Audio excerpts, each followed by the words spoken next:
So if you follow personal finance in even a small way, or you've spent a fraction of a second watching this channel, welcome. One of the things that you'll find is the god tier like status that I've assigned to the ISA. So in this video we're going to be going through the mistakes I see people make with their ISAs time and time again. Now, in historically not awesome fashion, I came across this statistic that only 3% of UK adults have a stocks and shares ISA, and less than half of those 3% actually maximise their ISA allowance every year.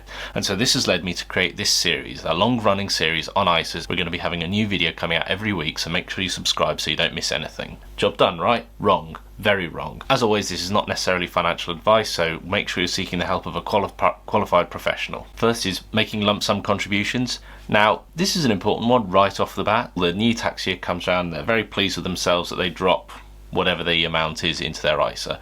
But this is problematic for a couple of reasons. The first is that if you contribute on a consistent basis every single month, it keeps you more accountable, you can incorporate it into your budget, and you end up not using your ISA as an emergency fund. You've got all of these things included in your budget, and so it means that you're able to hold yourself way more accountable when it comes to making sure you're actually making those consistent contributions to your ISA. This is something we covered in another video about how to automate your finances. Link is just here, and it's really such an important video which I really encourage you to watch. And the other thing is, by including it in your budget, it means that you're not having to constantly fumble around to make sure, did I make the payment, how much, blah blah. It's in your budget and it's automated every month, and it's not as complicated as keeping up with the car crashing and timing the market. Again, this is another super dumb one, but okay. So there was this CNBC article that came out in November 2023.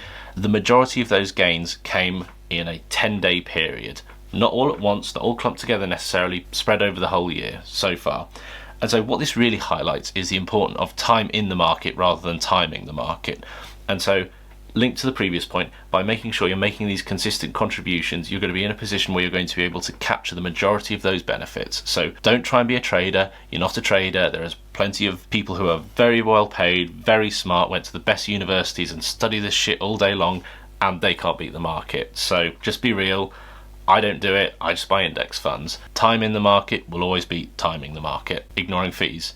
Now, you can really drop your conker when it comes to fees, so let's just go through a little example here. The truth of the matter is that fees can be a stealth tax like no other. A very small percentage change in fees can make a vast difference, and that's for two main reasons. The first is that because you're investing over a long time period, compounding is working in your favour when it comes to building the overall value of your portfolio, but at the same time, it is also giving the fees an opportunity to grow as well. So this small change in fees can make a great big difference to the size of your overall pot. Here's just a very quick example. You'll see if you're making the same monthly contributions, you compare the fees of 1.5% to 2%, so half a percentage point difference. Not that great, it doesn't seem, but the value of the overall pot after 40 years is about £66,000. So that's a lot. That's really a lot. And so just making sure that you're paying attention to the fees that you're charging. Now, we're going to have another point that we're going to come on to when we talk about making sure you're selecting the right platforms, the wrong type of ISA. Now, in the next video in this series, sub so you don't miss, we're going to be going through the different types of ISA, and we're going to be doing this kind of really comprehensive view about what all the ISAs look like. But for the most part, there are a few different types of ISA. We're not going to go through all of them. What I find invariably is that lots of people use the wrong sort of ISA for their overall objective. If you're saving for a house, then a lifetime ISA makes absolute sense. You get a guaranteed 25% top up from the government. Sound. But it's not necessarily the tool that I would want to use for building longer term wealth and securing my retirement. That's more of a stocks and shares ISA. And so really making sure that you're using the right ISA for the overall financial objective. Now, that's not to say that you can't have a lifetime ISA for saving for your first home and a stocks and shares ISA for building your financial future. Just make sure you're using the right account. This is something we talked about in another one of our videos. Thinking the British ISA is a good idea. Now, I've been giving the British ISA a lot of, shit, because it's a shit ISA as far as I'm concerned. So in my view, the British ISA is not a very good idea. It's frankly like investing in the Majesty herself, picking the wrong provider. So we mentioned this sort of when we were talking about fees. Make sure you're picking the provider that does what you need it to do. Me personally, by individual preference, and because, as I say, I have a very small brain, I'm an index fund guy. It's nice and easy, it's diversified risk, and as we talked about, critically the fees are very low. Because I'm an unimaginative soul, I am with Vanguard, obviously.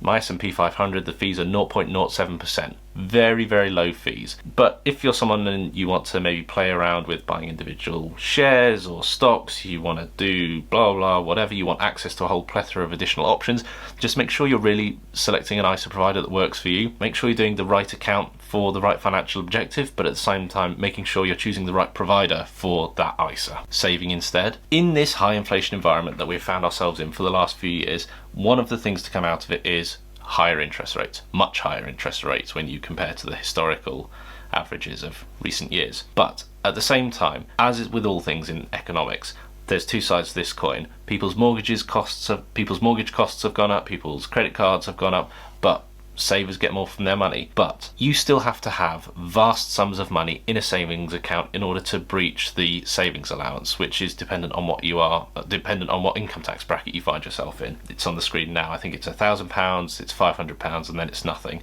But even if you manage to get a reasonably good rate on some of these ISAs, invariably you need 25 plus grand easily in order to breach that limit. And so people tend to think, well, you know, I've got this cash ISA, so whatever, why do I need a stocks and shares ISA? So don't necessarily fall into that trap. Forgetting about your family.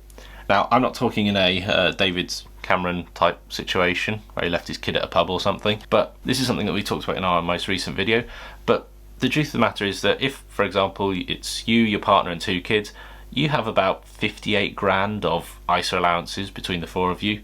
And so that's a lot. That's really, really a lot. If you are maximizing all of those allowances every year, then, you know, amazing work. Well done. You have won at life. As always, this channel is not giving out relationship advice. The relationship advice is far beyond the remit of this channel. We are providing information and hopefully helping you make informed financial decisions as much as we reasonably can. Now, this is something we discussed in another video, again, how to make your kids millionaires. And one of the conclusions, and I think one of the inescapable conclusions, is that for the most part, a junior ISA is not really worth it unless you're maximizing your own contributions.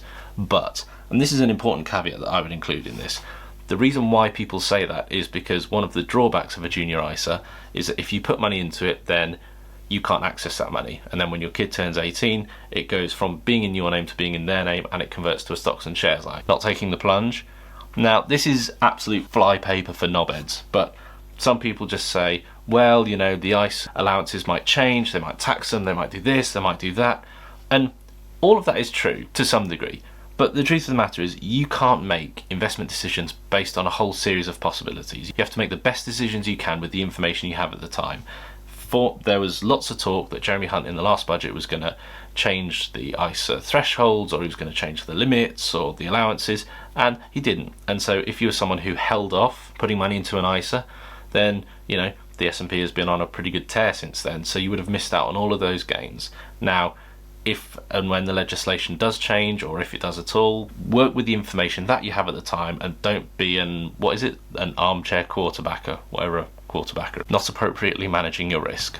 Now, this is kind of split into two. It is not personal financial advice, but it is a generally accepted personal finance principle that when you're young, you want to generally have a portfolio that is more heavily weighted to stocks, and that is basically because although stocks are more high risk, they are therefore more likely to yield a higher reward. So they talk about the sort of balance between stocks and bonds, and so just making sure that if you want to follow this principle, that you are more heavily invested in stocks rather than bonds, and then the closer you get to retirement, maybe you want to balance it out so you reduce your share in stocks but you increase it in bonds for that lower risk but lower return. And so just making sure that you're managing that actively. But, and this is why you would consult a financial advisor, it's also worth mentioning that everyone's personal finance advice is circumstantial. So if you've got a really good pension pot and that is mostly invested in bonds because you've hit your retirement age and that is generating your steady income, then, you know, maybe you decide, well, I don't really need the ISA, I can afford to take a bigger risk. Not using your full allowance, this one's pretty short and pretty obvious. The ISA allowance doesn't roll forward if you have unused balances, unlike with pension allowances, so if you don't use it, you lose it. Easy. Withdrawing cash. So it can be very tempting to, you know, see a shiny thing that you like and just think, wow, you know, it's a few thousand quid, or maybe I'll dip into my ISA and then I'll just put the money back in. And this is flawed thinking for two main reasons. The first is that, let's just say, for argument's sake, you take 10 grand out and you buy a car, nice convertible or something, and then it takes you, say, 6 months to build it up again, to you think, right, I'm really going to focus on it. But in that 6-month period, you have lost out on those potential gains, just like the article we talked about earlier, and the majority of those gains came on 10 days. So you have potentially missed out on some of those days where your portfolio is going to have the greatest gain. So now, obviously, if you're going to lose your house, you've lost an income, then don't be sitting there going, oh, well, I'm not going to, the dragon sitting on a pile of gold going, well, I'm not going to touch my ISA. Obviously, if you have a big financial emergency that is going to have repercussions for you and your family, obviously it seems sensible to dip into your ISA. But for those things where just save up for them, and ultimately this is an ISA, this is an investment account, not a savings account, so treat it accordingly. Cashing over transferring. Now, you might be sitting there thinking, having just watched this video and thought, right, fees, I'm going to take a look at your fees, and you're horrified at the fees that your current ISA provider is charging. And so you go, right, well, I'm going to move over to this platform. I don't want to trade individual stocks. I just want low-cost index funds, so I'm going to move over to Vanguard. Surprise, surprise. You just think, right, I'll cash out my ISA, I'll take the money out, and I'll put it in my new one. Job done, right? Wrong. Very wrong. And that's for a few key reasons. So don't cash out an ISA, fill in an ISA transfer form. Now, again, it is different with every single provider, but actually for Vanguard, it's pretty easy to do. You fill in some like pedigree information, the account number, the approximate fund value, and they will basically just do most of the work for you. So if you want to move from one provider to another, make sure you're going through the correct process. You are not cashing out and then putting it in, and making sure you're going through the transfer process so that you don't eat into your annual allowance. Not reinvesting dividends. Now, your veins would have to be filled with the same gruel as Piers Morgan not to be taking a heed of this one. One of the key benefits of having something like a stocks and shares ISA is that the income and the gains and the dividends don't actually count towards your annual allowance, which is absolutely great. So when you're actually selecting your funds, generally I think it's really a good idea, and it's certainly what I do, to make sure that you're picking an accumulative fund. And this basically just means that if you get dividends every quarter from some of your holdings or whatever, that they get automatically reinvested, because as we've talked about, that will be one of the really key things when it comes to building wealth. And again, it's just another way that you can automate your finances to make sure that you're getting the maximum investment value possible. And conceivably, it will also save you a ton on fees. Fees bad. So as I mentioned at the start of the video, I think that some of this stuff is really important, and there's a lot of bad information out there. People are making lots of mistakes when it comes to their ISA, and I would absolutely applaud people for taking all these steps in the right direction to secure their longer term financial future. But just avoiding these mistakes is going to be really important. So with that in mind, this is the first video in our ISA series. In the next video, we're going to be going through all of the individual types of ISA, why they're so important, and why they are one of the most powerful tools when it comes to building longer term wealth. Thanks very much for watching. Peace.